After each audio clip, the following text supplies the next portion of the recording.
সূরা ইখলাস কখন পাঠ করলে সাথে সাথে ফলাফল পাবেন? ভালো করে বুঝেন, সূরা ইখলাস হচ্ছে পবিত্র কোরআনুল কারীমের ভিতরে ছোট সূরাদের ভিতরে অন্যতম একটি সূরা। তবে ফজিলতের দিক থেকে সূরা ইখলাস হচ্ছে গুরুত্বপূর্ণ ফজিলত, এবং এই সূরাটা এমন একটা সময় আল্লাহ পাক রব্বুল আলামিন নাজিল করে দিয়েছেন যখন আল্লাহ রাসূল সাল্লাল্লাহু আলাইহি ওয়াসাল্লাম দ্বীনের প্রচার করতে লাগলেন। এমন সময় আল্লাহ পাক রব্বুল আলামিন এক আল্লাহর দাওয়াত দিতে লাগলেন। তখন কাফেররা আল্লাহ রাসূল সাল্লাল্লাহু আলাইহি সাল্লামকে কোশ্চেন করলো যে, মুহাম্মদ, তুমি তো এক আল্লাহর দাওয়াত দাও, আমরা তো কোটি কোটি দেবতার পূজা করি, তারা আমাদের সমস্যার সমাধান করতে পারে না। তুমি যে আল্লাহর দাওয়াত দাও সেই আল্লাহ কয়জন এবং সেই আল্লাহর সন্তান আছে কিনা?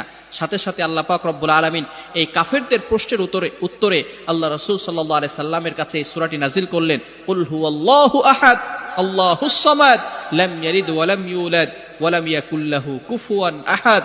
আল্লাহ পাক রব্বুল আলামিন এক, অদ্বিতীয়,